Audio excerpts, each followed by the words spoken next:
Hi friends, ఈ రోజున ఏ బంధమైనా బెస్ట్గా ఉండాలి అని అంటే పైసలే కావాలి కదా. అలాంటి పైసల కోసమే పెళ్ళిళ్ళు చేసుకునే వాళ్ళు, చేసుకుంటున్న వాళ్ళు కూడా మన సమాజంలో చాలామంది ఉన్నారు. మనం అలాంటి వాళ్ళని చాలామందిని చూస్తున్నాం. అయితే పేరెంట్స్ డబ్బు పొదుపు చేసి కష్టపడి పిల్లల్ని చదివించి తిని తినక పడుకొని నిద్రపోలేక రూపాయి రూపాయి కూడబెట్టి వారాలు వర్జాలు చూసి పెళ్ళిళ్ళు చేస్తుంటే అవి నిలబడుతున్నాయా అంటే నో అని చాలామంది చెప్తున్నారు. ఎందుకంటే ఇక్కడ అరేంజ్డ్ మ్యారేజెస్ చేసిన వారానికి డైవర్సులకి అప్లై చేసుకుంటున్న వాళ్ళు కూడా ఉన్నారు ఈ కొత్త జనరేషన్లో. అయితే లవ్ మ్యారేజెస్ కొంత డిఫరెంట్.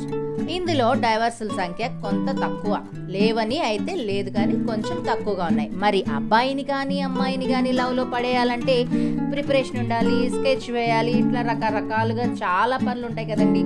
మరి అబ్బాయిని లవ్లో పడేసి సెటిల్ అయిపోవడం ఎలా అనే ఒక కాన్సెప్ట్ మీద ఒక అమ్మాయి పాఠాలు చెప్పేస్తుంది. మరి ఇంతకు ఆమె ఎవరో తెలుసా? చైనాలో లీ చువాంగ్ అనే అమ్మాయి ఉందంట. ఈవిడ నిజంగా అమ్మాయిల పాలిట ఒక వరం అంట.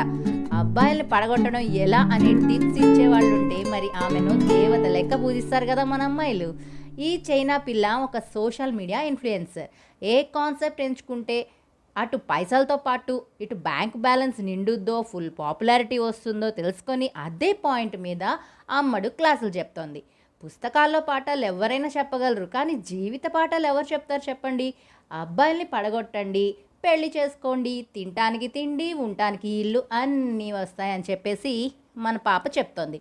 ఇక ఈ పాప చెప్తున్న ఈ పెళ్లి పాఠాలపై సెషన్స్ కూడా పెట్టేస్తోంది. ఒక్కో సెషన్కి 13,000 నుంచి 1,16,000 వరకు సంపాదిస్తోందంట.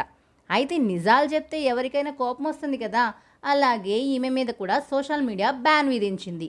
అయినా కానీ డబ్బుల రుచి మరిగిన తర్వాత ఎవరైనా ఊరుకుంటారా చెప్పండి? పాప కొత్త కొత్త మార్గాల్లో తన సెషన్స్ని కంటిన్యూ చేస్తుంది. ఇక ఫ్యాన్స్ ఊరుకుంటారా? ఆమె క్లాసెస్ కోసం ఎగబడుతూ కొత్త కొత్త మార్గాల్ని అన్వేషిస్తున్నారంట. ఇక ఆమె కూడా తన ఫాలోవర్స్ కోసం అందుబాటులో ఉంటూ కోట్లతో కోటలే కట్టేస్తోంది ఈ అమ్మడు. అయితే చైనాలో ఈమె గురించి రకరకాలుగా మాట్లాడుకుంటున్నారు. మగాళ్లను డబ్బు యంత్రాలుగా మార్చి చూపిస్తోందని చెప్పేసి మండిపడిపోతున్నారు. అయినా సో కాల్డ్ సోషల్ మీడియా అంతా ఏమన్నా నిజాయితీగా ఉంటుందా అని నెగిటివ్ కామెంట్స్ని దులిపేసుకొని హెడ్ ఫోన్స్ పెట్టుకొని మరీ తనకు నచ్చిన సాంగ్స్ వింటూ సెషన్స్ నడిపేస్తుంది. పైసలతో ఖుషి చేస్తుంది ఈ చైనా అమ్మడు.